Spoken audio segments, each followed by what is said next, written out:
The dust hung thick in the afternoon air, coating everything in Dry Creek with a fine layer of grit. The town square, if one could call the patch of trampled earth between the general store and the saloon a square, was more crowded than usual. Men in worn leather chaps and sweat-stained hats gathered in clusters, their voices rising and falling like waves of heat off the parched ground. Women in calico dresses stood at the edges, some with children clutching at their skirts, all drawn by the same grim spectacle. At the center of it all stood Sheriff McKenna, his badge catching the harsh sunlight. Beside him, chained like an animal, was a man whose very presence seemed to command both fear and fascination from the crowd, tall and broad-shouldered, with skin bronzed by sun and heritage. He stood with a dignity that no amount of iron could diminish. His dark hair fell past his shoulders, and though his wrists were bound with rusted shackles that had carved raw grooves into his flesh, he held his head high. "Step right up, folks," the sheriff called out, his voice carrying the authority of law and the showmanship of a carnival barker. "Got ourselves a genuine wild one here. Caught him stealing horses from the Matheson Ranch. Judge says he's to be sold to cover the damages." A ripple of murmurs passed through the crowd. "Savage," someone spat. "Beast," another added. The words flew like stones, but the man in chains never flinched. His dark eyes swept over the crowd with a calm that seemed to unsettle them more than any show of rage would have. $50 to start," McKenna announced. "Who'll give me 50 for this strong back? Put him to work in the mines or breaking horses. Lord knows these savages are good with animals." From the back of the crowd, a voice rose clear and sharp as a rifle crack. "Don't hurt him!" Heads turned as one. Through the parting crowd came a woman in a faded brown dress that had seen too many washings. Clara Whitford's auburn hair was pulled back in a severe bun, and her green eyes blazed with a fire that made strong men step aside. She was known in Dry Creek as the Widow Whitford, who lived alone on a failing ranch at the edge of town, too proud to remarry and too stubborn to sell. "I'll buy him," she declared, her voice steady despite the tremor in her hands. The silence that followed was absolute. Even the wind seemed to hold its breath. Sheriff McKenna's mustache twitched with barely concealed amusement. "Now, Mrs. Whitford, this ain't no church charity case. This here's a dangerous—" "I said I'll buy him." Clara reached into her worn leather purse and pulled out a small cloth bundle. The coins inside clinked softly as she held it up. "Here's $70. Everything I have." The crowd erupted. "Clara, have you lost your mind?" Mrs.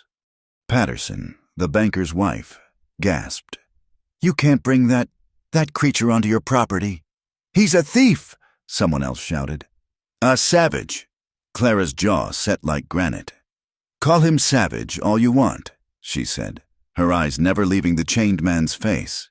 "I see a man worth saving." For the first time, something flickered in the prisoner's eyes. Surprise, perhaps, or something deeper that had been buried beneath years of harsh treatment. McKenna looked uncomfortable now, shifting his weight from foot to foot. "Mrs. Whitford, I got a responsibility to this town. You have a responsibility to the law." Clara interrupted. "The judge said he was to be sold. I'm buying, unless you're telling me my money's no good because I'm a woman." That struck a nerve. The sheriff's face reddened, but he couldn't argue with her logic. In a town where law was still finding its footing, even he couldn't openly discriminate against a widow's legal tender. "Fine," he growled. Snatching the bundle from her hand, he counted the coins with exaggerated care, clearly hoping to find her short. When the count came up true, his scowl deepened. "Bill of sale will be at my office. You can collect it, and him, in an hour." Clara nodded curtly. "I'll take him now. Now see here. I've paid for him. He's my property now. As you so crudely put it, I'll take him now. Or you can explain to Judge Harrison why you held on to him after the sale was complete." The threat of involving the circuit judge, who was known for his strict adherence to the letter of the law, made McKenna's protest die in his throat. With visible reluctance, he produced a key and unlocked the shackles around the man's ankles, though he left the wrist restraints in place. "The rest come off when I get the bill of sale." Clara said firmly. She turned to the man and, in a voice gentler than any he'd likely heard in months, said, "Come with me." The man studied her for a long moment, as if trying to solve a puzzle. Then, with a dignity that made the crowd's earlier jeers seem even more shameful, he inclined his head slightly and stepped forward. As Clara led him through the crowd, the townspeople parted like the Red Sea, but their faces showed none of Moses's reverence. Disgust, shock, and moral outrage painted their features in broad strokes. "You'll regret this, Clara, missus," Patterson called after them. "Mark my words." Clara didn't turn around. "The only thing I'd regret," she said, loud enough for all to hear, "is standing by while you all treat a human being like livestock." Old Samuel Turner, the blacksmith, shook his grizzled head. "That woman's gonna get herself killed," he muttered. "Them savages can't be civilized. It's not in their nature." But young Tom Bradley, the doctor's son, watched the pair disappear down the dusty street with thoughtful eyes. "Maybe," he said quietly. "It's our nature that needs civilizing." His father cuffed him sharply on the ear. "Don't let me hear such talk from you again, boy. That kind of thinking will see you run out of town, or worse." As Clara and the man walked toward the sheriff's office, she could feel the weight of the town's judgment pressing down on her shoulders like a yoke. But she'd borne heavier burdens: the loss of her husband, the struggle to keep the ranch afloat, the pitying looks that had followed her for 3 years. All of it had prepared her for this moment. She glanced sideways at the man walking beside her, despite the chains. He moved with a fluid grace that spoke of strength held in check. His face, now that she could see it clearly, was weathered but not old, marked by hardship but not broken by it. "I'm Clara," she said softly, not expecting a response.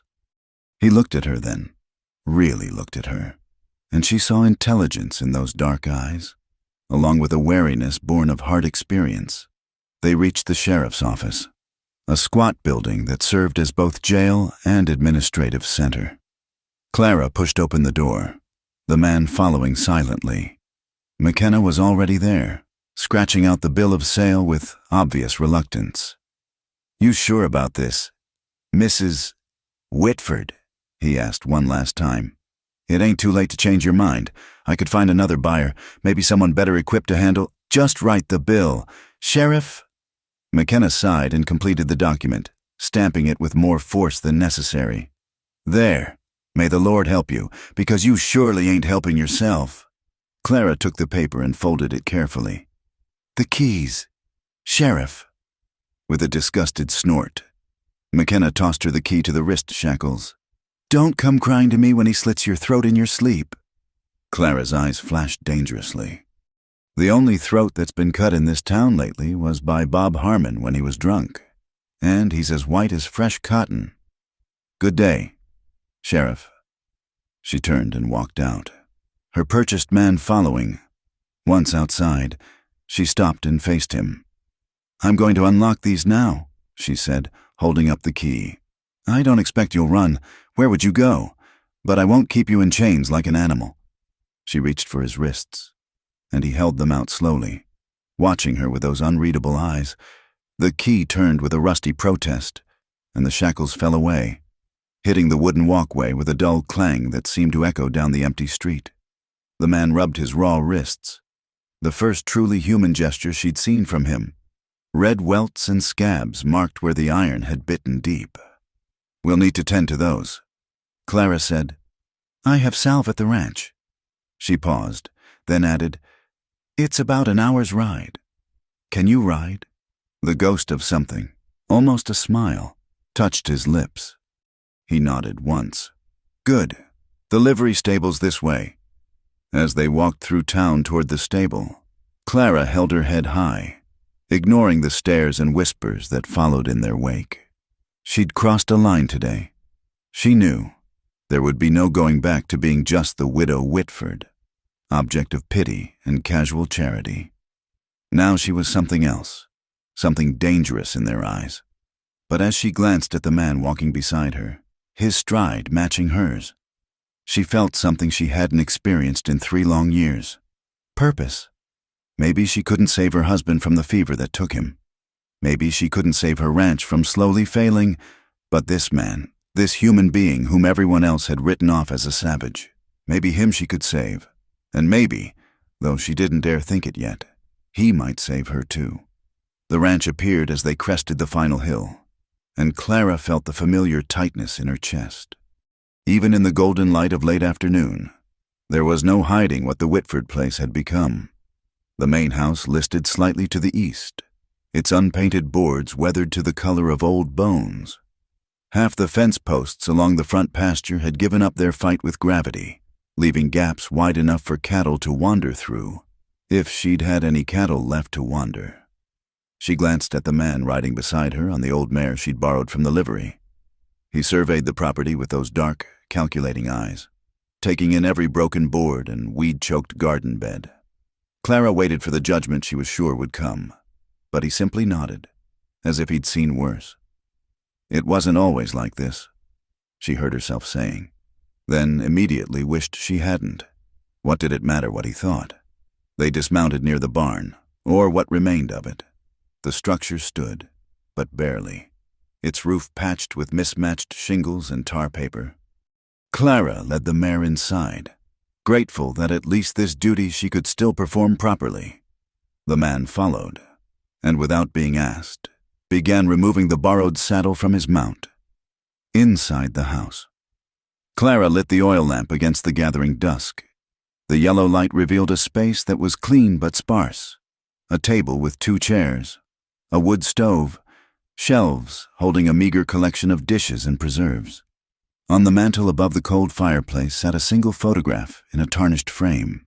"You can sleep in the barn," she said, not meeting his eyes. "There's fresh hay in the loft, and blankets in the trunk by the door. I'll bring supper out when it's ready." She busied herself at the stove, aware of him standing motionless by the door. When she finally turned, he was looking at the photograph. Jacob stared back from the frame, frozen forever at 28, his smile confident and his eyes full of plans that would never be realized. "My husband," Clara said quietly. "Jacob, he died 3 winters ago." The man nodded slowly, then moved toward the door. Just before he left, he paused and looked back at her. His lips moved carefully, as if remembering how to form the words. "Thank you," he said, his voice deep and rusty from disuse. Then he was gone, leaving Clara standing alone in her kitchen, one hand pressed to her chest where her heart hammered against her ribs. Supper was simple, beans and cornbread, with the last of the preserved peaches from 2 summers ago. She carried the tray to the barn, finding him sitting on a bale of hay, working something in his hands. As she drew closer, she saw it was a piece of harness, and he was mending a broken buckle with surprising dexterity. "You don't have to," she began, but he looked up at her with something almost like amusement in his eyes. She set the tray down beside him. "Well, I suppose there's plenty needs fixing around here." They ate in companionable silence, the barn cats emerging from their hiding spots to investigate the stranger. One brave tabby even rubbed against his leg, and Clara saw his hand drop to stroke its head with unexpected gentleness. That night, she lay awake listening to the familiar creaks and groans of the old house, but underneath those sounds was something new, the knowledge that she wasn't alone on the ranch for the first time in 3 years. It should have frightened her, she supposed. Everyone in town certainly expected her to be frightened. Instead, she felt something she couldn't quite name. Not peace, exactly, but perhaps the possibility of it. Morning came with a list of necessities.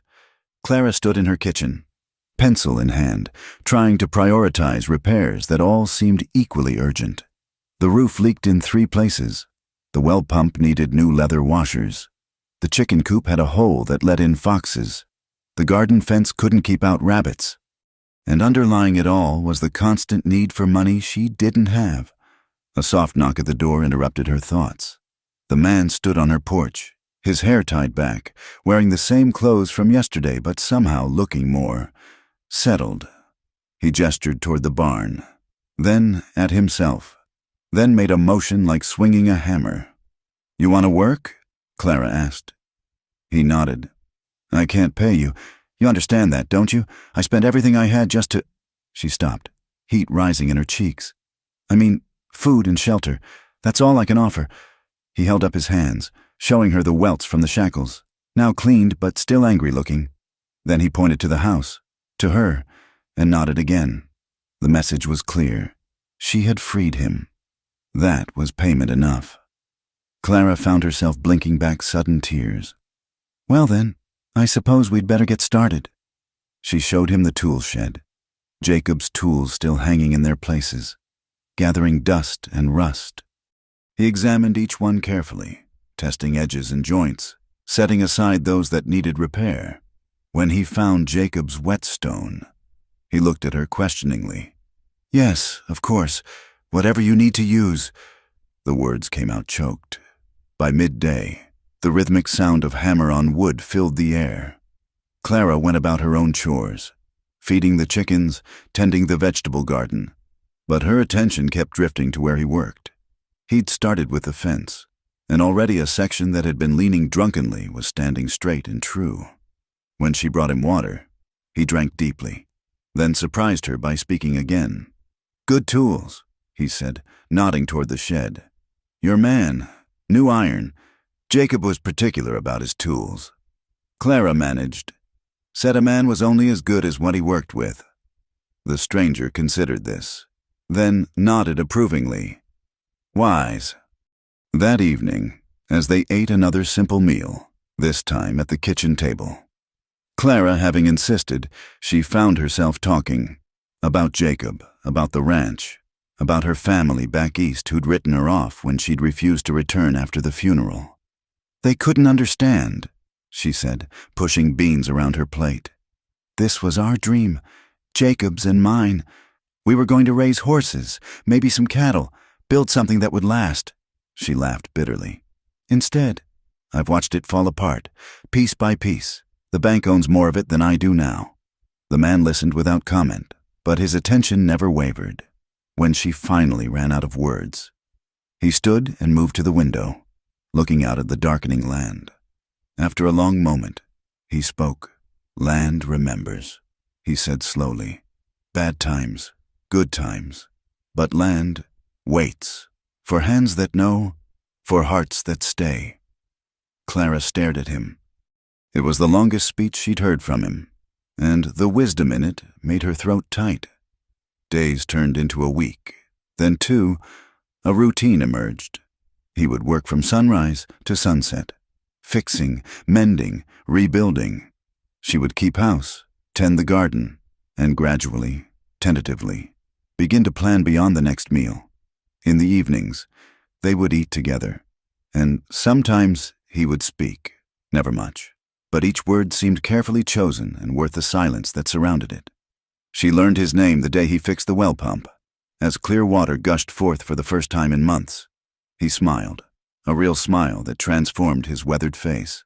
Samuel, he said, pointing to himself. Samuel Tallbear. Samuel, she repeated, and his smile widened at hearing his name spoken kindly. The town, of course, watched and whispered. When Clara went to Bradley's store for supplies, conversations stopped mid-sentence. Women she'd known for years crossed the street to avoid her. Only young Tom Bradley would meet her eyes, and he always added an extra apple or two to her purchases when his father wasn't looking. They're saying things. Tom warned her one day, glancing around nervously. Ugly things, about you and him. Clara's chin lifted. Let them say what they will. I know the truth. Just be careful. Mrs. Whitford, some of the men, they're talking about riding out to your place, making sure you're safe. The implications in that pause made Clara's blood run cold, but she kept her voice steady. You tell those men that I'm safer now than I've been in 3 years, and if they set foot on my property without invitation, they'll be met with Jacob's shotgun. But that night, she did retrieve the shotgun from its place above the mantel, cleaning and loading it with hands that trembled only slightly. When Samuel saw it leaning by the door the next morning, he nodded grimly. He understood the danger she'd put herself in by taking him in. That day, he worked closer to the house, and she noticed he'd taken to wearing a hammer on his belt even when he wasn't using it. The first test came sooner than expected. Clara was in the garden when she heard horses approaching. 3, maybe 4 riders. Her hands tightened on the hoe, but she forced herself to keep working, not looking up even when the horses stopped at her gate. Clara Whitford. The voice belonged to Dale Morrison, owner of the largest ranch in the valley and a man who'd made no secret of his interest in acquiring her land. "We've come to check on your welfare." Clara straightened slowly, taking in the men arrayed before her. Morrison, of course, with his cold eyes and expensive hat.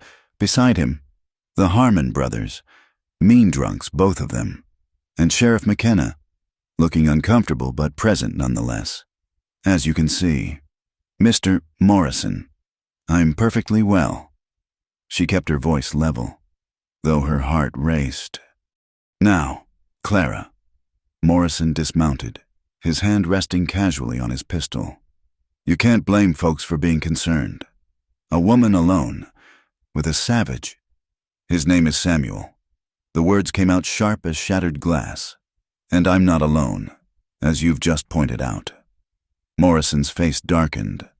"You've taken leave of your senses, woman. But I'm prepared to help. I'll take that creature off your hands, and I'll give you a fair price for this land. You could go back east, start fresh. My land is not for sale. Everything's for sale. Clara, it's just a matter of price. Get off my property." Clara's voice was quiet now, dangerous. Morrison took a step forward, and suddenly Samuel was there, materialized from wherever he'd been working. He said nothing, just stood slightly behind and to the side of Clara, the hammer in his hand catching the sunlight. The Harmon brothers reached for their guns, but McKenna barked, "Hold!" The sheriff looked between Clara and Samuel, something shifting in his expression. "The ladies asked you to leave. Morrison, I suggest we do that." Morrison's face flushed red. "You're taking her side? With that?" "I'm taking the law's side," McKenna interrupted. "And the law says a person's got a right to their own property. Come on, now." It took another long moment, but finally Morrison remounted. "This isn't over," he told Clara. "When that savage shows his true nature, and he will, don't expect help from decent folks." They rode away in a cloud of dust and threats, leaving Clara and Samuel standing in the garden. Her legs felt weak suddenly, and she might have fallen if he hadn't steadied her with a gentle hand on her elbow. "Thank you," she whispered. He shook his head. "You stand for me," he said simply. "I stand for you." That night, Clara couldn't bring herself to send him back to the barn. "There's a room," she said hesitantly. "Off the kitchen. It was meant for—" "Well, it's empty. You'd be closer if—" She trailed off, flustered. Samuel understood. That night, for the first time since Jacob died, Clara slept knowing someone else was under her roof, someone who would stand between her and whatever darkness might come calling, and in his small room. Samuel Tallbear lay awake, listening to the night sounds of this strange new place that was beginning to feel less strange.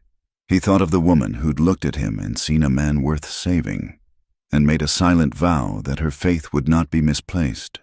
The journey from town had been silent save for the creak of leather and the steady clop of hooves on hard-packed earth. Clara stole glances at the man riding beside her, trying to read something, anything, in his stoic expression. Samuel Tallbear sat the borrowed mare as if born to it, his back straight despite the ordeal he'd endured, his dark eyes scanning the horizon with the watchfulness of someone who had learned that danger could come from any direction. As they descended into a shallow valley, Clara noticed how he shifted slightly in the saddle, favoring his left side.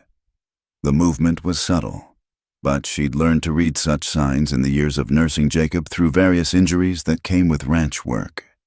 "We'll stop at the creek," she said, pointing to a line of cottonwoods ahead. "Let the horses drink." He nodded, and she thought she saw relief flicker across his features. At the creek, Clara watched him dismount carefully, each movement deliberate and controlled. When he knelt by the water's edge, she expected him to use the tin cup tied to his saddle. Instead, he cupped the clear water in both palms, lifting it to his lips with a reverence that made her breath catch. The simple act held a ceremonial quality, as if he were greeting the land itself. Water dripped from his fingers as he drank deeply, and when he finally looked up, he found her watching. Their eyes met across the small distance, and Clara felt heat rise in her cheeks. "The water's good here," she said unnecessarily. "Fed by mountain snow." He nodded slowly, then surprised her by speaking. "Water knows," he said, his voice rough from disuse. "Clean heart, clean water." It was the first time she'd heard him speak beyond the simple "thank you" at her house. His English was accented but clear, each word carefully chosen. "You speak English well," Clara observed. Settling herself on a fallen log, a shadow crossed his face. "Mission school," he said shortly, then added with bitter irony, "They say, make us civilized." The pain in those words made Clara's chest tight. She wanted to say something comforting, but realized how hollow any such words would be. Instead, she asked, "What should I call you? I mean—" She gestured helplessly. "I don't even know your name." He was quiet for so long she thought he wouldn't answer. Then, "Samuel. They give me Samuel at mission.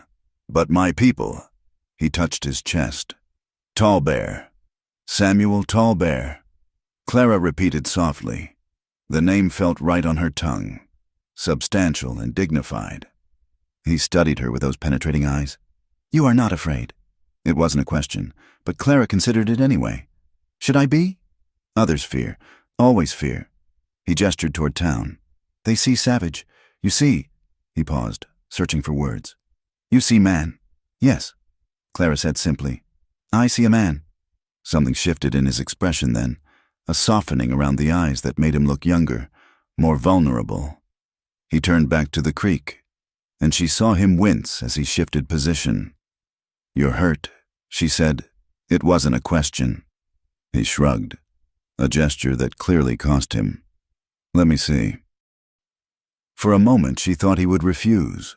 Then, slowly, he pulled aside his torn shirt. Clara bit back a gasp. His ribs were mottled with bruises, purple and yellow and green. And there were older scars crisscrossing his back like a map of past cruelties. "Who did this?" she asked, though she could guess. The good citizens of Dry Creek weren't known for their gentle handling of prisoners. "Does not matter," he said, pulling his shirt back into place. "Is done." "It matters to me," Clara said fiercely. He looked at her then with something like wonder. "Strange woman," he murmured. "Buy man like horse. Worry for his pain." "I didn't buy a man," Clara corrected firmly. "I bought your freedom. There's a difference." They mounted up again and continued toward the ranch. As they rode, Clara found herself talking about the land, the weather, anything to fill the silence that seemed weighted with too many unspoken things. "That ridge there marks the western boundary," she said, pointing. "Or it used to. I had to sell that section last year to pay taxes. And that grove of oaks? That's where Jacob proposed to me. He said—" Her voice caught. "He said we'd build our house where we could see those trees from the kitchen window." Samuel listened without comment, but she could feel his attention like a physical thing. It had been so long since anyone had really listened to her. As they crested the final hill and the ranch came into view, Clara felt the familiar mixture of pride and shame. In the afternoon light, every flaw was visible. The sagging fence lines, the barn's patched roof, the garden overrun with weeds. "It's not much," she said defensively. "And it needs work. More work than one person can manage." Samuel surveyed the property with those sharp eyes, taking in every detail. Then he nodded once, decisively. "Good bones," he said. "Land wants to live.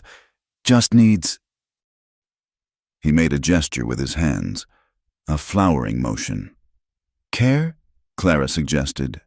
"Yes, care." They rode down to the house in companionable silence. As they approached the front gate, or what remained of it, Samuel suddenly tensed. His hand moved instinctively to his side. where a weapon might have hung. "What is it?" Clara asked, alarmed. He pointed to tracks in the dust. "3 horses.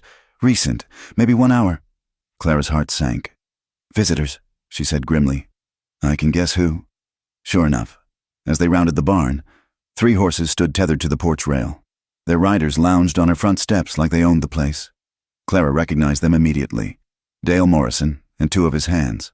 "Afternoon, Clara," Morrison said, standing with false courtesy.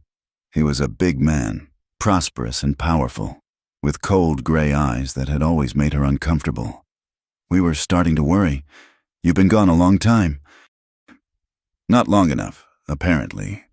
Clara muttered under her breath. Louder, she said, "Mr. Morrison, to what do I owe the pleasure?" Morrison's eyes fixed on Samuel, and his expression hardened. "Heard about your purchase in town. Came to make sure you hadn't lost your mind entirely." "My mind is perfectly sound. Thank you." "Is it?" Morrison stepped off the porch, his hand resting casually on his gun belt. "Because only a woman who'd taken leave of her senses would bring a savage onto her property."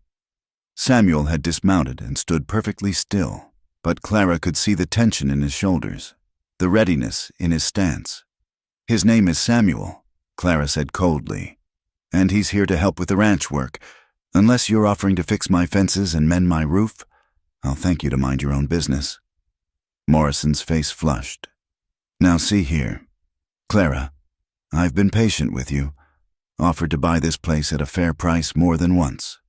But if you're going to endanger yourself and the whole community with your foolishness—" "The only danger here," Clara interrupted, "is from uninvited guests who seem to think they have a say in how I run my property." One of Morrison's men snickered. "Ain't natural. A white woman taking up with a savage. People are talking, ma'am, saying things that ain't fit for Christian ears." Clara's temper finally snapped. Then perhaps they should spend less time gossiping and more time reading their Bibles, particularly the parts about loving thy neighbor and judge not lest ye be judged. Morrison stepped closer, and suddenly Samuel was there, placing himself between Clara and the bigger man. He said nothing, but his presence spoke volumes. "You threatening me, boy?" Morrison snarled. Samuel remained silent, but he didn't back down. "That's enough." Clara moved around Samuel to face Morrison directly. "You need to leave, now. This ain't over," Morrison warned. "When that savage shows his true nature, and he will, you'll come begging for help. And maybe I'll give it, if you're willing to be reasonable about selling. Get off my land." Morrison and his men mounted up, but before riding off, he turned back. "You're making a mistake, Clara. A dangerous one. Don't say you weren't warned." After they'd gone, Clara found herself shaking. Samuel guided her to the porch steps and gently pressed her to sit. Then he went to the well, drew fresh water, and brought her a cup. "Thank you," she managed, wrapping her hands around the tin cup to still their trembling. He crouched before her, his dark eyes concerned. "This, because of me, trouble goes." "No!" The word came out sharper than she intended. "No," she repeated more softly. "The trouble was here long before you. Morrison's been circling like a vulture ever since Jacob died. You're just his latest excuse." Samuel considered this, then asked, "Why you do this? Buy freedom for stranger?" Clara looked down at her hands, trying to find words for something she didn't fully understand herself. "When I saw you there, in chains, being sold like property, I thought about how Jacob died. He was sick for 3 days, fever. Nothing I could do but watch him fade away. I couldn't save him." She met Samuel's eyes. "But I could save you. Does that make sense?" "Yes," he said simply, as the sun began to sink toward the horizon, painting the sky in shades of gold and crimson. Clara stood. "Come on, let me show you where you'll sleep, and then we'll see about some supper. And Samuel?" She waited until he looked at her. "Tomorrow, we start fixing this place up. Together." He nodded, and for the first time since she'd seen him in chains, something that might have been hope flickered in his eyes. That evening, As Clara prepared a simple meal and Samuel tended to the horses, she realized the ranch didn't feel quite so empty anymore. The shadows seemed less threatening, the silence less oppressive. It was a small change, but after 3 years of grieving, even small changes felt momentous. At her kitchen table, she watched him eat with careful precision, noticed how he savored each bite as if remembering leaner times. When their eyes met across the table, he inclined his head slightly, a gesture of gratitude that needed no words. "We'll go to town tomorrow for supplies," Clara said. "I'll need to make a list. Tools, mainly, nails, maybe some lumber if—" She trailed off, remembering her empty purse. Samuel reached into his pocket and placed something on the table. It was a small leather pouch, and when Clara opened it, she found several silver coins. "Where did you—" "Before jail," he said. "Hidden. They not find. I can't take your money." He pushed the pouch toward her. "For ranch. For us." Us. The simple word lodged in Clara's chest like a warm ember. She nodded, not trusting her voice. That night, as she prepared for bed, Clara paused at her window. In the barn, a soft light glowed. Samuel had lit the lantern she'd left for him. For the first time in 3 years, she wasn't alone on the ranch.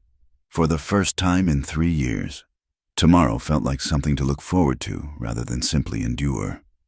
The morning sun cast long shadows across the ranch as Clara emerged from the house carrying 2 cups of coffee. She found Samuel already at work, splitting wood behind the barn with smooth, efficient strokes. His shirt hung on a nearby post, and she could see the muscles in his back working beneath bronze skin still marked by fading bruises. "You're up early," she said, offering him one of the cups. He paused, wiping sweat from his brow, and accepted the coffee with a nod of thanks. They stood in comfortable silence, watching the sun climb higher, painting the distant mountains in shades of purple and gold. "Today, we fix fence?" Samuel asked, gesturing toward the pasture where several posts leaned at dangerous angles. "That would be good," Clara agreed. "Though I should warn you, I'm not much help with the heavy work. Jacob always—" She trailed off, as she often did when memories ambushed her. Samuel studied her thoughtfully. "You know other things. Garden, chickens, house." He gestured around them. "Takes 2 kinds of strength." It was more words than he usually strung together, and Clara found herself blinking back unexpected tears at his understanding. They worked side by side through the morning, Samuel digging post holes while Clara held the new posts steady.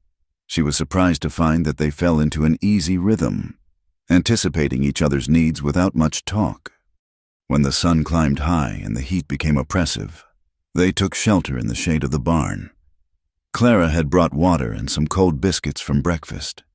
As they ate, she watched a hawk circling lazily overhead. "My father would have liked this land," Samuel said suddenly. "He say, land that grows sage and cedar has strong spirit. Is he still living?" Clara asked carefully. Samuel's face closed off slightly. "Gone. Many winters now. Soldiers came to our village. Said we must move. Father said no. The land was sacred, where our ancestors lay." He was quiet for a long moment. "Soldiers not like no." Clara reached out instinctively, her hand covering his where it rested on his knee. "I'm sorry." He looked down at her pale hand on his darker one, something unreadable in his expression. "You have soft heart," he said quietly. "Dangerous. In hard world." "Perhaps," Clara admitted. "But I'd rather have a soft heart than a hard one." They returned to work, and by late afternoon, a good section of fence stood straight and strong. Clara couldn't help but feel a surge of pride as she surveyed their progress. It had been so long since anything on the ranch had improved rather than deteriorated. As they gathered the tools, Samuel suddenly stiffened, his head turning toward the road. Clara followed his gaze and saw a rider approaching, young Tom Bradley from town. "Mrs. Whitford," Tom called out as he drew near. "I've got something for you." He dismounted, glancing nervously at Samuel, but managed a polite nod. Clara appreciated the gesture. It was more courtesy than most in town would show. "What is it, Tom?" The young man pulled a letter from his jacket. "This came on the stage yesterday. My PA said to bring it out to you." He hesitated, then added in a lower voice, "There's talk in town. Ma'am, Morrison's been stirring folks up, saying saying things that ain't true. Some of the men are getting worked up about it." Clara's jaw tightened. "Let them talk. Just be careful, is all." Tom mounted up again, tipping his hat. "Good day to you, ma'am, sir." After he'd gone, Clara looked at the letter with trepidation. The return address was from Chicago, her sister Margaret. With trembling fingers, she opened it and read, "Dearest Clara, word has reached us of your recent actions. I cannot express how shocked and dismayed we are to hear that you have taken a savage into your home. Have you completely lost your senses? Mother is beside herself with worry.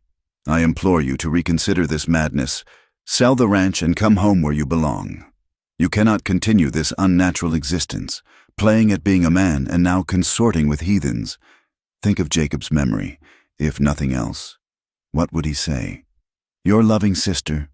Margaret Clara crumpled the letter in her fist, her chest heaving with suppressed anger.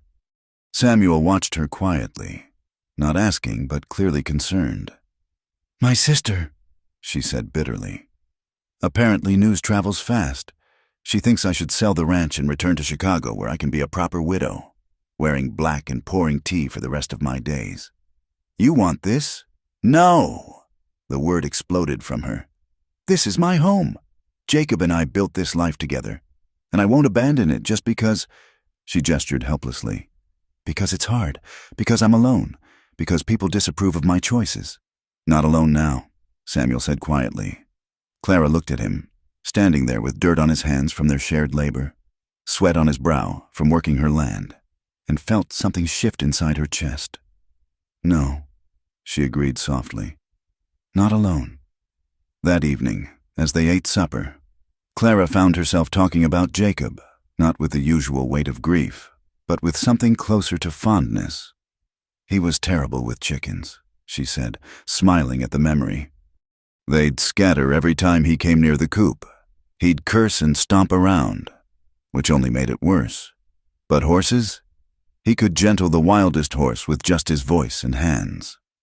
Samuel listened, occasionally asking a question that showed he was paying attention.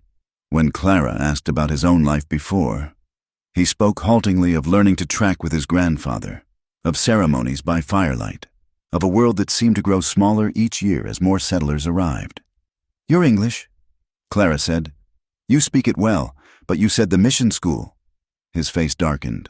3 years at mission, they take us from families, cut hair, forbid our language, beat us if we speak it." He touched his chest. "They try to kill the Indian, save the man, but cannot kill what lives here." "Good," Clara said fiercely. "Don't let them." As the days passed, they fell into a routine. Morning coffee as the sun rose. Work through the heat of the day, Samuel handling the heavy labor while Clara tended the garden and animals. Evenings spent in quiet companionship, sometimes talking, often just sitting in comfortable silence. The change in the ranch was remarkable. Fences stood straight. The barn door no longer hung crooked. The garden, freed from weeds and properly watered, began to show signs of life. Even the chickens seemed more productive, as if responding to the renewed energy of the place. One afternoon, as Clara worked in the garden, she heard Samuel's voice from the barn, singing. She realized with surprise the words were in his own language, the melody unlike anything she'd ever heard. She stood transfixed, trowel forgotten in her hand, as the haunting sound washed over her. When the song ended, she found him watching her from the barn door. "That was beautiful," she said. "What was it?" "Song for the horses," he said, seeming almost embarrassed. "My grandfather's song. Makes them calm." "Would you teach me?" He looked surprised. "You want to learn?" "Yes." So began Clara's lessons in Samuel's language. Simple words at first: water, sky, earth. He was a patient teacher. correcting her pronunciation with gentle humor. In return, she helped him with reading, having discovered he could speak English far better than he could read it. One evening, 2 weeks after Samuel's arrival, they sat on the porch watching the sunset. The ranch looked better than it had in years, and Clara felt a contentment she'd thought lost forever. "Thank you," she said suddenly. Samuel looked at her questioningly. "For staying, for working, for—" She gestured at the improved ranch. "All of this, I couldn't have done it alone." "You give me freedom," he said simply. "I give you my hands, my strength, fair trade." "Is that all it is? A trade?" He was quiet for a long moment, then shook his head slowly. "No, not just trade." He seemed to struggle for words. "You see me as man. Not savage, not less than just man. This is gift greater than freedom." Clara felt tears prick her eyes. Without thinking, she reached over and took his hand. His fingers, calloused from work, closed gently around hers. They sat that way as the stars emerged. Two people who had found in each other something they hadn't known they were looking for. The world beyond the ranch might disapprove, might threaten, might condemn, but here, in this moment, they had created something precious, a partnership built on mutual respect, shared labor, and the gradual blossoming of trust.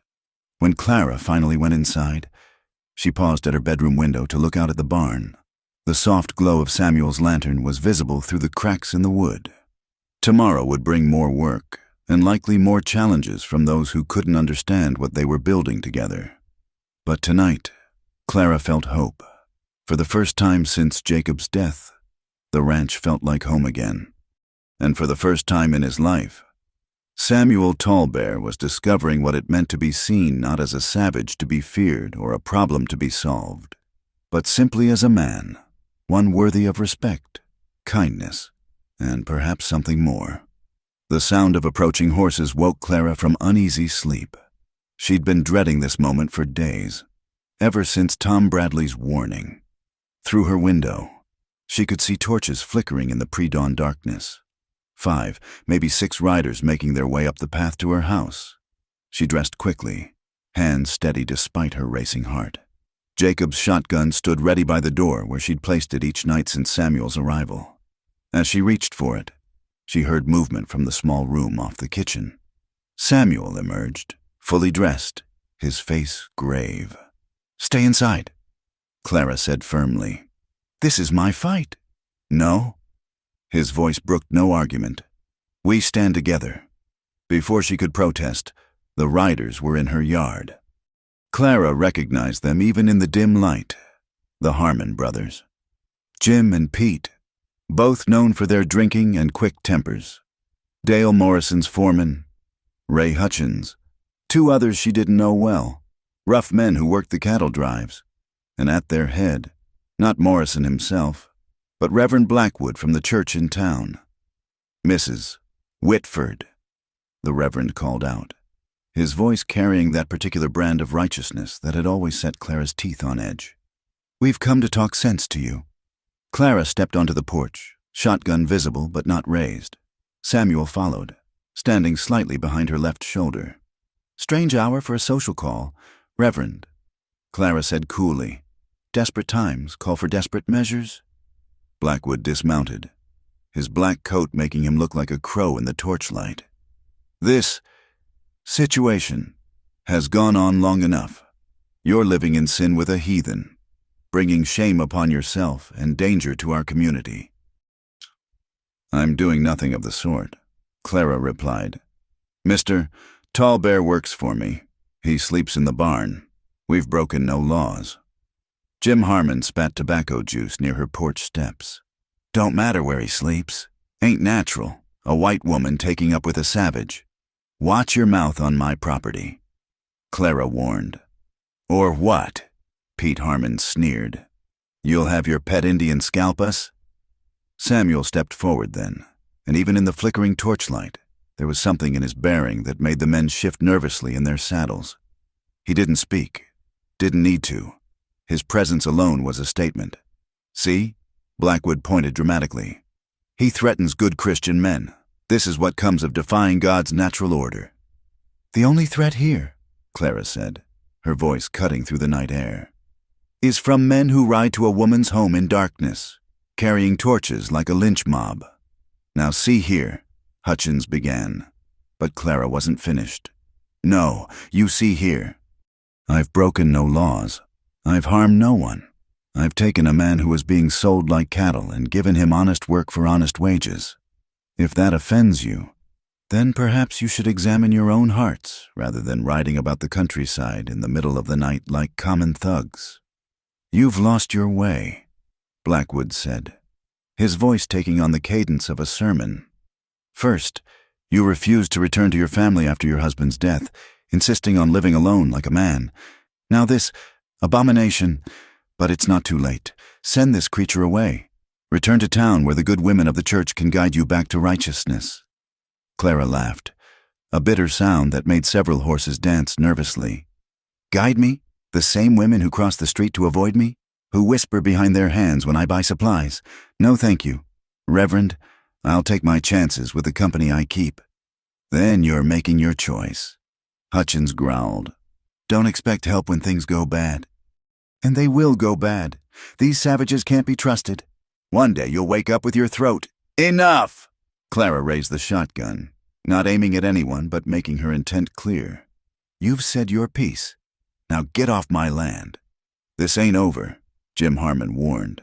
"Morrison's got plans for this place, and he won't let some Indian lover stand in his way."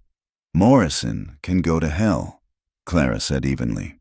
"And so can the rest of you if you can't see a man's worth beyond the color of his skin." Blackwood mounted his horse with offended dignity. "I'll pray for your soul, Mrs. Whitford. You'll need it." "Save your prayers for someone who wants them," Clara replied. The men rode off, but not before Pete Harmon threw his torch toward the barn. Samuel moved faster than Clara had ever seen him move, stamping out the flame before it could catch the dry wood. As the sound of hooves faded into the distance, Clara found herself shaking. The shotgun suddenly felt impossibly heavy, and she set it aside with trembling hands. "You spoke well," Samuel said quietly. "Strong words, true words." "Fat lot of good it did," Clara said bitterly. "They'll be back, or others like them." "Yes," Samuel agreed. "But not tonight." They stood together on the porch as dawn broke properly, painting the sky in shades of pink and gold. The morning felt fragile, as if the night's ugliness might shatter it. "I'm sorry," Clara said suddenly. "You shouldn't have to face this. The hatred, the threats. It's not fair." Samuel turned to look at her, his dark eyes unreadable in the growing light. "Fair?" He shook his head. "Life not about fair. You think fair when you buy my freedom? When you stand between me and guns? No, you do what is right. This is more than fair." Clara felt tears threatening. "They could hurt you, kill you, because of me, because you see man where others see savage." Samuel finished. "I choose this. Choose to stay, not for work, not for shelter, for—" He paused, seeming to search for words. "For woman who stands with shotgun against 6 men, who speaks truth to lies, who gives dignity to one who had none." The tears came then, and Clara didn't try to stop them. Samuel stood quietly beside her, not touching but somehow offering comfort through his steady presence. "We should eat," Clara finally said, wiping her eyes. "Then check the fences. They might have cut them out of spite."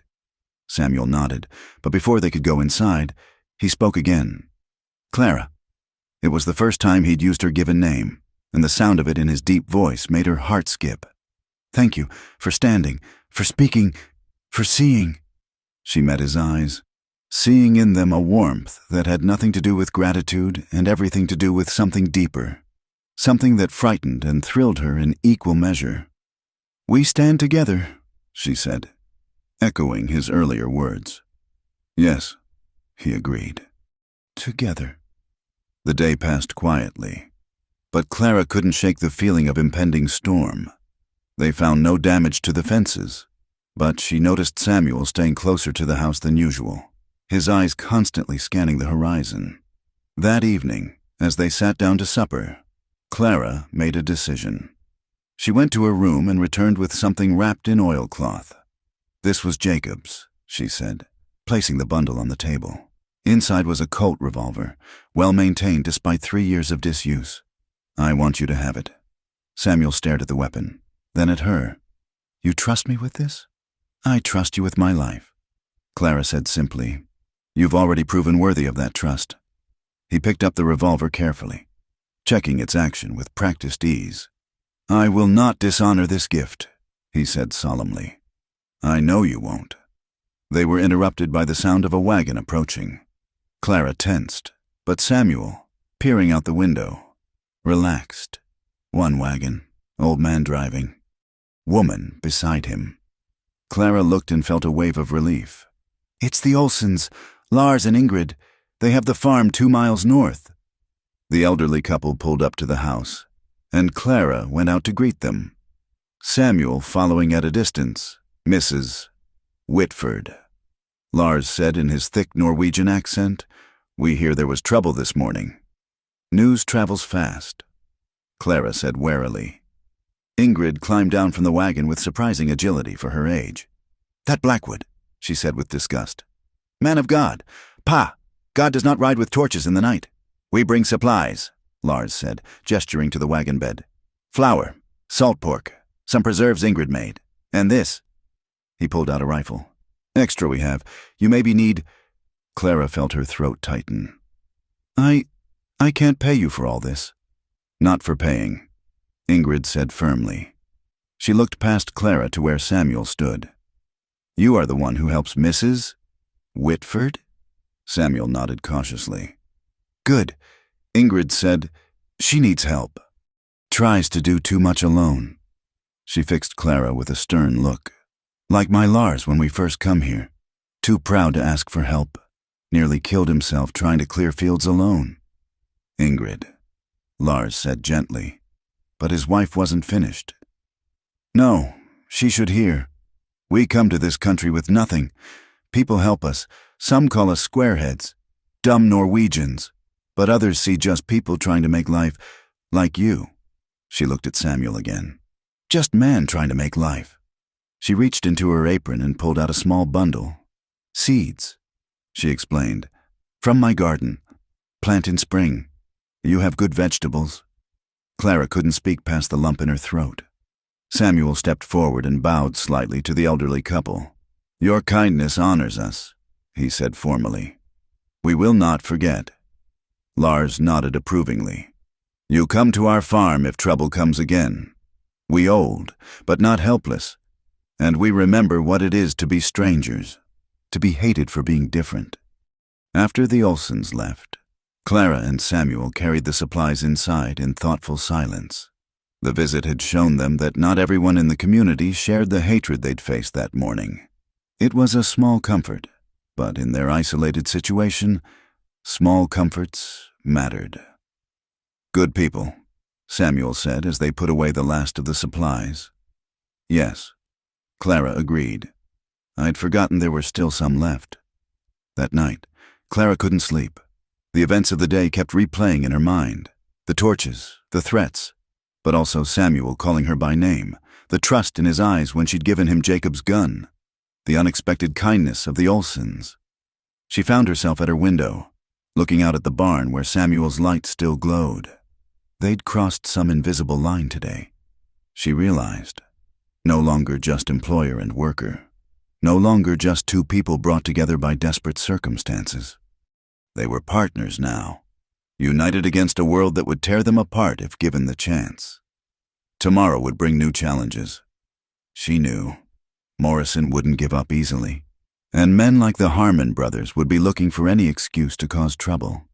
But tonight, knowing Samuel stood watch, knowing they had at least some allies, Clara felt a fierce determination rise within her. They would not be driven out. They would not be broken apart. Whatever came next, they would face it as they had faced today's threats. Together. The autumn evening was unseasonably warm, and Clara had suggested they eat supper outside under the old cottonwood tree. She'd made a simple stew with vegetables from the garden that was finally thriving under their combined care. As they ate, the setting sun painted the sky in brilliant oranges and purples, and for a moment, the world felt peaceful. "Tell me about your family," Clara said softly. "If you want to, I mean, you don't have to. It's good to speak of them," Samuel interrupted gently. "Keeps them alive. Here." He touched his chest. He set down his bowl and gazed into the distance, gathering his thoughts. "My father, he was called Strong Elk, war chief, but—" He paused, searching for words. "Not war chief like white men think. He protect people, make sure children have food. Elders have warm blankets, fierce in battle. Yes, but gentle with family." Clara watched his face transform as he spoke, the harsh lines softening with memory. "My mother, singing river, beautiful voice, could make cry-grown warriors with her songs. She teach me plants for healing, how to read sky for weather, always laughing, until—" His voice trailed off. "The soldiers?" Clara asked quietly. Samuel nodded. "They say we must move to agency land, leave graves of ancestors, leave sacred places. Father tried to talk peace. He know we cannot win war against so many. But young men, they angry, want to fight. One night, they attack wagon train." His hands clenched. "Not our band, but soldiers not care. They come at dawn." He was silent for a long moment, and Clara reached across the rough wooden table to touch his hand. He turned his palm up, interlacing their fingers. "I was hunting, 2 days away. When I return," he swallowed hard. "Village burned, many dead, my parents, my sister, little Fawn, only 14 summers. Gone!" "Oh, Samuel," Clara breathed, her eyes burning with unshed tears. "I track soldiers for 3 days, crazy with grief, want revenge. But when I find them, I see they have children with them, families going to new fort, and I think, if I kill, I become what they say I am, savage. So I turn away. But emptiness," he pressed his free hand to his chest, "like piece of me cut out." They sat in silence as darkness gathered around them. Finally, Samuel spoke again, his voice stronger. "I drift for many seasons, work for ranchers who not ask questions. Learn English better, learn white man's ways, but always alone, always empty, until—" He looked at Clara. "Until woman with fire in her eyes stands in dusty square and says, 'I see man worth saving.'" Clara felt tears sliding down her cheeks. "I lost Jacob to fever," she said, her voice barely above a whisper. 3 years ago this winter. He was sick only 3 days.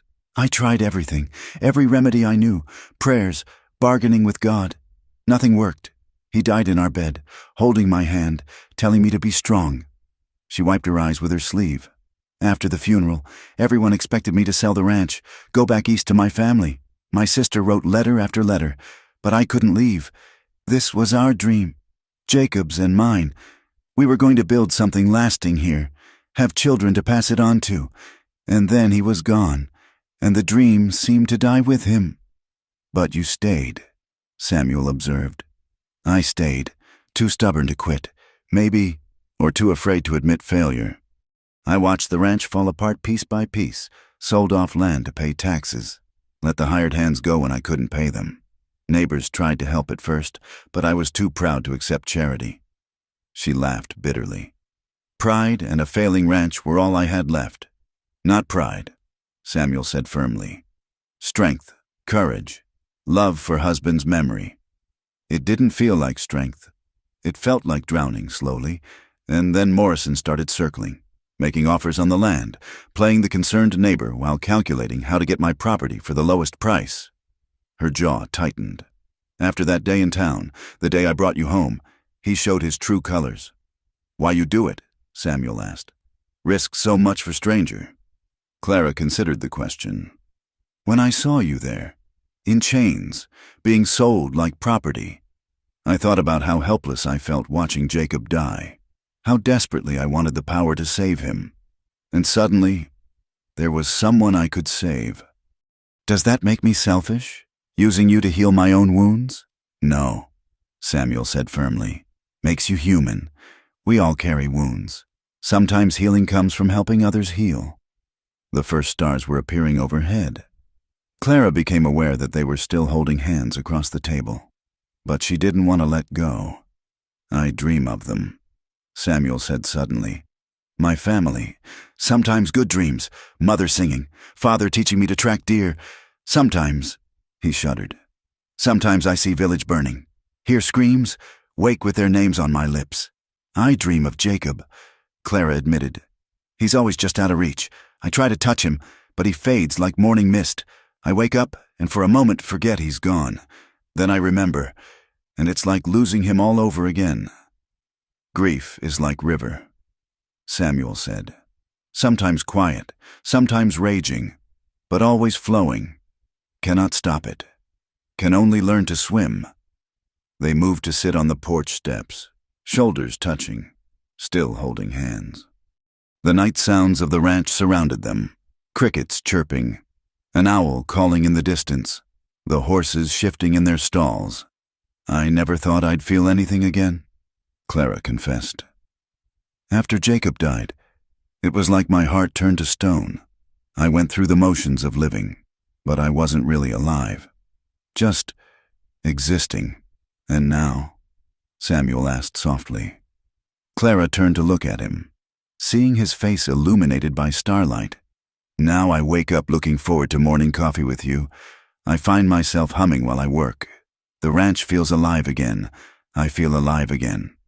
Samuel lifted their joined hands and pressed his lips gently to her knuckles. You save me, Clara, not just from chains, from emptiness, from becoming nothing but ghost walking. You give me purpose again. We saved each other, Clara whispered. They sat in comfortable silence, each lost in thought. Finally, Samuel spoke again, sharing memories of his childhood, learning to ride before he could properly walk, the ceremony when he received his adult name, the girl he'd hoped to marry before everything fell apart. Her name was Spotted Dove, he said. Gentle, always laughing. Died of white man's sickness winter before soldiers came. Maybe blessing, she not see village burn. Clara squeezed his hand. I'm sorry, so much loss. Yes, but also this. He gestured to the ranch, to her, to the life they were building together. From ashes, new growth, not same as before, but still good. As the night grew cooler, they moved inside. Clara made tea, and they sat by the fire, still talking. She told him about meeting Jacob at a church social, how he'd charmed her with his grand plans and gentle humor, about their wedding day, when it rained so hard the preacher had to shout the vows, about the first night in their half-built house, with wind whistling through the gaps in the walls. Samuel shared more about his people's traditions, drawing parallels between their beliefs and the Christianity Clara had been raised with. Same creator, he said. Different names, different ceremonies, but same source. Reverend Blackwood would call that blasphemy. Clara said dryly, Reverend Blackwood sees only his own narrow path. Samuel replied, Cannot imagine Creator big enough for all peoples. As the fire burned low, Clara yawned. I should go to bed. Tomorrow we need to check the north pasture fence. But neither of them moved. The thought of separating, of ending this moment of connection, seemed impossible. Clara, Samuel said quietly, today, sharing pain, sharing memory, this is sacred thing, among my people. When two share such deep truth, they are bound, not by ceremony or paper, but by something stronger. Clara's heart raced. What are you saying? I say only this. I am grateful. For your trust. For your truth. For you. She stood then, and he rose with her. For a moment they stood close, her hand still in his. Then, gathering her courage, Clara rose on her tiptoes and pressed a soft kiss to his cheek. Good night, Samuel, she whispered. Good night, Clara, he replied, his voice rough with emotion. As Clara prepared for bed, she could still feel the warmth of his hand in hers, could still hear the pain and beauty in his voice as he'd shared his history. Outside her window, She saw his silhouette as he stood guard on the porch, protecting her as he did every night now. Tomorrow would bring its challenges. Morrison and his allies wouldn't give up. The town's prejudice wouldn't magically disappear. But tonight, two wounded souls had found comfort in shared truth, had begun to weave their separate griefs into something new and strong. In the barn room where Samuel would eventually retire, he pulled out a small leather pouch he'd kept hidden. Inside was an arrowhead, beautifully crafted from white stone. His mother had made it. One of the last things she'd created before the soldiers came. Tomorrow, he decided, he would give it to Clara, among his people. Such a gift meant protection, connection, and something more, something that translated poorly into English but meant everything in the language of the heart. The night settled deep around the ranch, and for the first time in many years, neither Clara nor Samuel felt alone with their ghosts. The smoke was visible from a mile away, a black column rising into the clear afternoon sky. Clara and Samuel had been mending the chicken coop when they saw it, and without a word, they both started running toward the neighboring property. The Garrett farm lay to the east, home to Paul and Martha Garrett and their 3 young children. As Clara and Samuel crested the hill, they saw the source of the smoke. The Garrett's barn was fully engulfed in flames, and people were running frantically around the structure. "The children!" Martha Garrett's scream carried across the distance. "Emma's still in there. She was playing in the loft." Paul Garrett was being held back by 2 men as he fought to rush into the burning building. Clara recognized them as they drew closer. Tom Bradley and his father, Doc Bradley, along with several other townspeople who'd seen the smoke. "You can't go in there, Paul," Doc Bradley shouted. "The whole thing's about to come down." "My daughter's in there," Paul roared, struggling against their grip. Samuel didn't hesitate. Before anyone could stop him, he was running full speed toward the barn. Clara's heart leapt into her throat as she watched him disappear into the smoke-filled entrance. "No!" someone shouted. "That savage will—" "Shut your mouth!" Clara snarled, not even looking to see who'd spoken. Her eyes were fixed on the barn entrance, her whole body tense with fear. The seconds stretched like hours. The fire roared louder, and part of the roof began to sag ominously. Just when Clara thought she couldn't bear it another moment, Samuel emerged from the smoke, a small figure clutched in his arms. His shirt was singed, his face blackened with soot, but he was running, carrying 6-year-old Emma Garrett to safety. Martha Garrett broke free from the crowd and ran to meet them, sobbing. Samuel gently transferred the coughing, frightened child to her mother's arms. "She breathes," he said simply. "Scared, but not hurt bad." Doc Bradley immediately went to examine the child while Martha clutched her daughter, tears streaming down her face. "Thank you," she kept repeating. "Oh God, thank you." Paul Garrett stood frozen, staring at Samuel with an expression of stunned disbelief. This was the same man who, just a week ago, had been part of the group calling for Samuel to be driven out of the valley. Paul's voice broke. He cleared his throat and tried again. "I was wrong about you. I'm sorry. I'm so sorry." Samuel nodded once, then turned his attention to the still-burning barn. "Animals?" he asked. "Got them all out," Tom Bradley said, speaking directly to Samuel for the first time. "Except maybe some chickens." More people were arriving now, forming a bucket brigade from the well to try to save what they could of the structure. Samuel joined the line without hesitation, and after a moment's pause, the townspeople made room for him. Clara joined too, passing buckets until her arms ached. It was a losing battle. The barn was too far gone, but they managed to keep the fire from spreading to the house. As the sun began to set, the barn finally collapsed in a shower of sparks and smoking timbers. The crowd stood watching, exhausted and covered in soot. Sheriff McKenna had arrived during the firefighting efforts. Now he approached Samuel, his expression unreadable. "That was a brave thing you did," he said gruffly.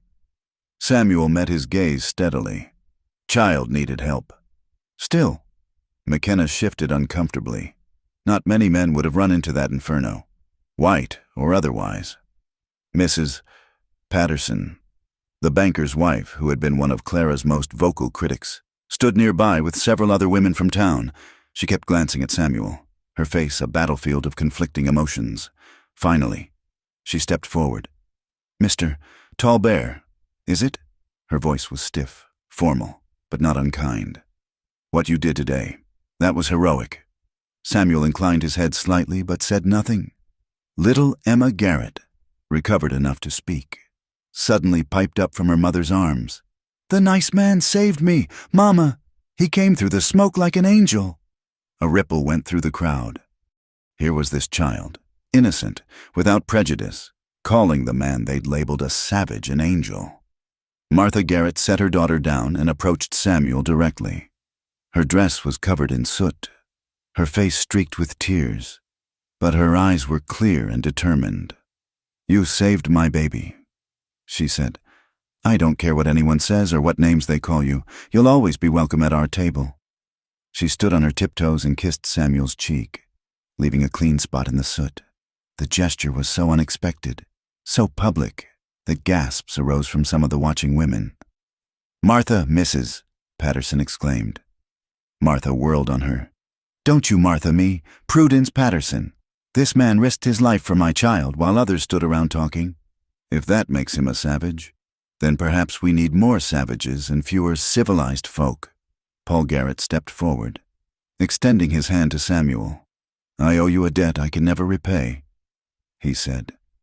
"But I'd like to start by apologizing for my behavior. I listened to fear and hate instead of judging you by your actions. I was wrong." Samuel looked at the extended hand for a moment, then clasped it firmly. "No debt," he said. "Neighbors help neighbors." "Yes," Paul agreed, his voice thick with emotion. "Neighbors." The crowd began to disperse slowly, but the atmosphere had changed. Where before there had been hostile stares and muttered curses when Samuel appeared, now there were thoughtful looks, a few nods of acknowledgement, even a tentative smile or two. Reverend Blackwood, who had arrived late to the scene, tried to rally his supporters. "One act doesn't erase what he is," he said loudly. "The devil can appear as an angel of light to deceive." "Oh, shut up, Reverend," snapped Ingrid Olsen, who had arrived with her husband. "The only devil I see here is in hearts full of hate. This man saved a child." "What more proof do you need of his character?" Several people murmured agreement, and Blackwood found himself increasingly isolated in his condemnation. As Clara and Samuel prepared to leave, Tom Bradley approached them. "Mrs. Whitford, Mr. Tall Bear, I wonder if I might speak with you." They paused, and the young man continued. "I've been thinking about what you said that day in town, Mrs. Whitford, about seeing a man worth saving. I see it now, and I'm ashamed it took something like this to open my eyes." He turned to Samuel. "I'd like to learn from you, if you're willing, about horses, about tracking, about seeing the world differently." Samuel studied the young man for a long moment, then nodded. "Come to ranch. We talk." As they walked home in the gathering darkness, Clara noticed Samuel favoring his left arm. "You're hurt," she said, concerned. "Small burn," he admitted. "Nothing bad. We'll tend to it when we get home," Clara said firmly. They walked in comfortable silence for a while. Then Clara spoke. "You changed things today. The way people look at you." "Maybe," Samuel said. "Some hearts change easy. Some never change. But little girl is alive. This is what matters." Back at the ranch, Clara insisted on treating Samuel's burns. He sat at the kitchen table while she gently cleaned the affected areas and applied salve. Her hands were gentle but efficient, and Samuel found himself mesmerized by her care. "You could have died in there," Clara said quietly, not looking at his face. "You would go in for child." Samuel said, "I know this about you." "That's different." "No, same heart, same courage." Clara's hand stilled on his arm. "When you ran into that barn, I've never been so frightened, not even when Jacob was dying. The thought of losing you—" She trailed off, unable to finish the sentence. Samuel caught her hand in his, holding it gently. "I am here," he said simply, "not going anywhere." Later that evening, as they sat on the porch, they could see lanterns moving in the distance, neighbors helping the Garretts salvage what they could and beginning plans for a barn raising. "They'll rebuild," Clara said. "The community will come together. That's one good thing about frontier life. People help each other when disaster strikes. Today, they see me help," Samuel said. "Maybe tomorrow. They let me help build new barn." "I think they will," Clara agreed. "Paul Garrett's a proud man, but he's also fair. He'll make sure you're included." As if to confirm her words, they saw a rider approaching. It was Paul Garrett himself, tired and soot-stained but determined.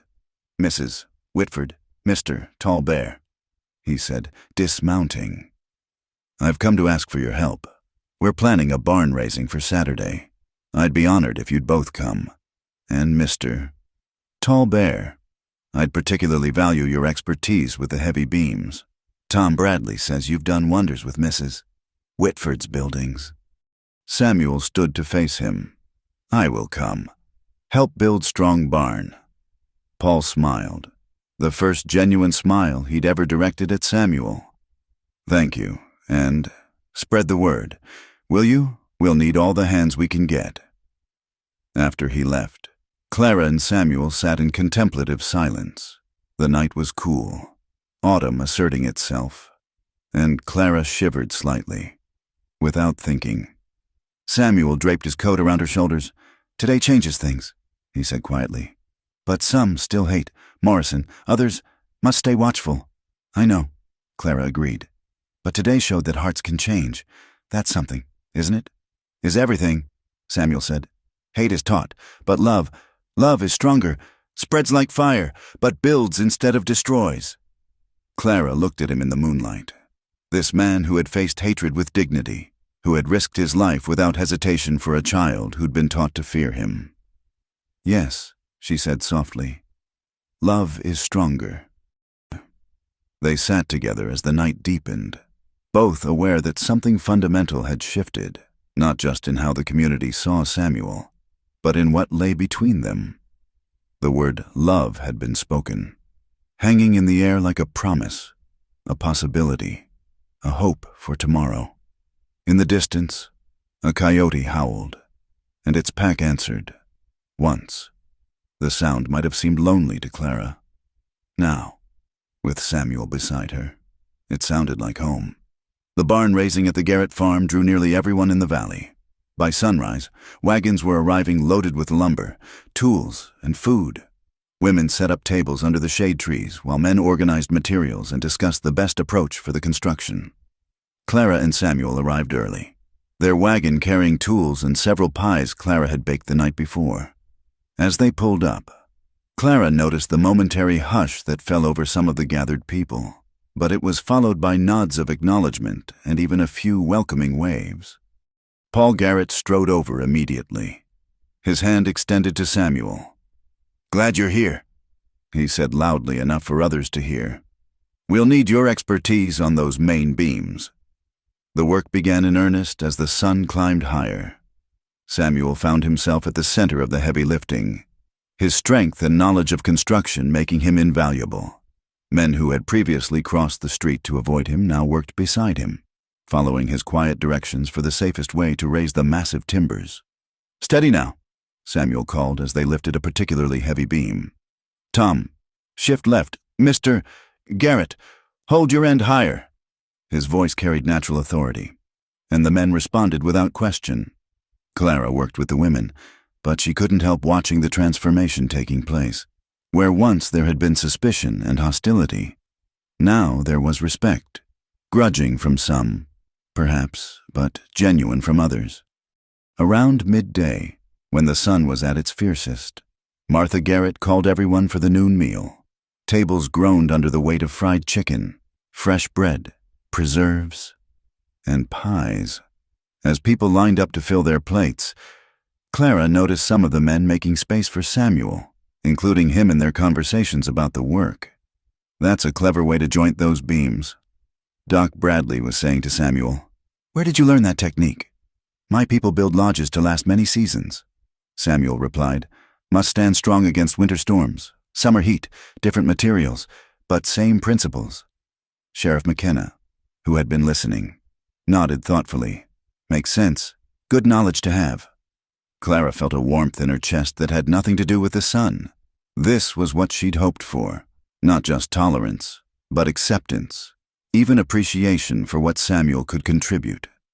The afternoon's work progressed smoothly, the barn's frame taking shape against the sky. Young Tom Bradley worked closely with Samuel, eager to learn, asking questions about everything from construction to horsemanship. As the sun began to sink toward the horizon, the barn stood complete, lacking only the finishing touches that the Garretts would add over the coming weeks. The crowd gathered to admire their handiwork, tired but satisfied. Paul Garrett climbed onto a makeshift platform of planks and cleared his throat. "Friends, neighbors," he began, his voice carrying across the gathering. "Today we've done something fine. We've rebuilt what was lost, and we've done it together." Murmurs of agreement rippled through the crowd. "But I want to say something else," Paul continued. "A week ago, I stood with those who wanted to drive out a man because he was different, because I was afraid of what I didn't understand. I was wrong." The crowd grew very quiet. "Samuel Tallbear risked his life to save my daughter. He asked nothing in return. Today, he's worked harder than any 3 men to help rebuild what we'd lost. He's shown me what it means to be a true neighbor." Paul raised the cup of cider he was holding. "So I propose a toast to Samuel Tallbear, who saw a child in danger and didn't hesitate, who met hatred with dignity and fear with courage. Welcome to our community, friend." "Hear, hear." The response was loud and, from most, sincere. Cups were raised throughout the gathering. Samuel stood frozen, clearly overwhelmed by this public acknowledgement. Clara moved to his side, her hand finding his. He squeezed it gently, drawing strength from her presence. "Speech!" someone called out, and others took up the cry. Samuel looked at Clara, who nodded encouragingly. He stepped forward, his voice carrying the quiet dignity that had become familiar to her. "Thank you," he began simply. "Where I come from, we say barn raising is sacred act, not just building, creating shelter for life, for growth. Today, we build more than barn. We build understanding." He paused, choosing his words carefully. "I know some still have doubts, have fear. This is natural. But I say this, I am here to work, to help, to be good neighbor. My hand is open to all who will take it." He looked directly at several of the men who had been most hostile, including the Harmon brothers. "We are different, yes, but we share same sun, same rain, same hope for good harvest, same love for children, same need for community.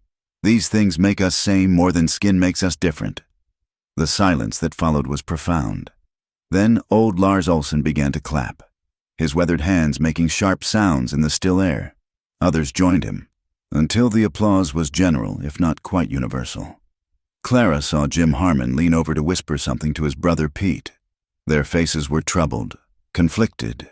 Change, she realized, came hard to some. As the gathering began to break up, people loading wagons and preparing for the journey home, many stopped to speak with Samuel directly. Some offered tentative invitations, to look at a horse with a troublesome leg, to advise on a building project, to join a hunting party. Mrs. Patterson approached Clara. Her usual stern expression softened. "I owe you an apology," she said stiffly. "I judged hastily and spoke harshly. Your Mr. Tallbear has proved himself a man of character." "Thank you, Prudence," Clara said, choosing to be gracious. "That means a great deal." Mrs. Patterson hesitated, then added in a lower voice, "You'll both come to the church social next month, won't you? I think it would be good for everyone." Clara blinked in surprise. The church socials were the heart of the community's social life. To be invited, both of them, was no small thing. "We'll consider it," she said carefully. As they loaded their wagon, Clara noticed Dale Morrison standing at the edge of the gathering, his face dark with displeasure. He'd arrived late and had not participated in the barn raising. Now he watched Samuel with calculating eyes. "Trouble," Samuel said quietly, following her gaze. "Yes," Clara agreed. "He won't give up easily. Today's success will only make him more determined." They were interrupted by little Emma Garrett running up to them, her mother hurrying behind. "Mr. Samuel," the child called. "I made this for you." She held out a small cloth doll, crudely stitched but made with obvious care. "It's a guardian angel," she explained solemnly. "Like you were my angel, to keep you safe." Samuel knelt to accept the gift, his face soft with emotion. "Thank you, little one. I will treasure this." Emma threw her arms around his neck in a quick hug, then ran back to her mother, who smiled tearfully at them both. As they drove home in the gathering dusk, Clara felt a deep contentment. The wagon rolled smoothly along the rutted road, and she found herself leaning slightly against Samuel's shoulder. "Today was good," Samuel said quietly. "Yes," Clara agreed. "Better than I dared hope. You gave me this," Samuel said. "This chance, this acceptance, started with you seeing man, not savage. You earned it yourself." Clara protested. "With your courage, your hard work, your dignity in the face of hatred." "We earn together," Samuel said. "You and me, partners." The word hung between them, weighted with meaning beyond the practical partnership of running the ranch. As they crested the hill and saw their ranch spread below them, warm lights glowing in the windows of the house, Clara felt a surge of emotion. "Jacob would have liked you," she said suddenly. "He would have seen what I see." Samuel was quiet for a moment. "He was good man. To win heart of woman like you, I honor his memory." "I know you do," Clara said softly. "And I think he would want me to be happy again, to live, not just survive." They pulled up to the house as full darkness fell. As Samuel helped Clara down from the wagon, his hands lingered on her waist for just a moment longer than necessary. Their eyes met in the lamplight spilling from the house, and Clara saw in his face the same longing she felt in her heart. "Clara," he began, his voice rough with emotion. "I know," she whispered. "I feel it too, but tonight is for celebrating today's victory," Samuel finished. "Tomorrow will bring what it brings." Inside, Clara set about making a late supper while Samuel tended to the horses. When he came in, she had set the table with her best dishes, the ones she hadn't used since Jacob died. "What's this?" Samuel asked, surprised. "A celebration," Clara said. "Today, you became truly part of this community. That deserves marking." They ate by candlelight, talking about the day's events, planning for the ranch's future with new hope. The hostility they'd faced wasn't gone entirely, but it had cracked, letting in light. As Clara cleared the dishes, Samuel pulled out the small leather pouch he'd been carrying. "I have something," he said, suddenly shy. Been waiting for right moment. He opened the pouch and drew out the white arrowhead, holding it out to her. "My mother made this how do you say, protective charm. Want you to have it." Clara took the arrowhead with trembling hands. She knew enough of native customs to understand the significance of such a gift. "Samuel, this is precious to you." "Yes," he agreed simply. "As are you." Clara felt tears prick her eyes. She closed her fingers around the arrowhead, feeling its smooth surface warm from his hand. "Thank you," she whispered. "I'll treasure it always." They stood facing each other in the soft candlelight, the space between them charged with unspoken feelings. Then Clara stepped forward, rose on her toes, and pressed a gentle kiss to his lips. It was brief, sweet, a promise more than a claiming. When she pulled back, Samuel's eyes were wide with wonder. "Clara," he breathed. "Good night, Samuel," she said softly, and fled to her room before her courage could fail her entirely. As she prepared for bed, Clara held the arrowhead up to the lamplight, admiring its delicate craftsmanship. Through her window, she could see Samuel standing on the porch, keeping his nightly vigil. But tonight, she thought she saw him touch his fingers to his lips, as if holding the memory of her kiss. Tomorrow would bring new challenges. Morrison wouldn't accept Samuel's growing acceptance quietly. There would be those who would never change their minds. But tonight, Clara allowed herself to hope. She had bought a man's freedom in a dusty town square, seeing something others couldn't or wouldn't see. In return, she had gained so much more.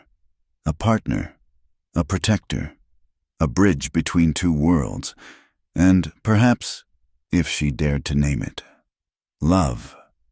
The autumn wind whispered around the ranch house, carrying the scent of sage and the promise of change. Inside, two hearts that had known too much sorrow dared to dream of joy. And under the vast western sky, where anything seemed possible, those dreams didn't seem so impossible after all.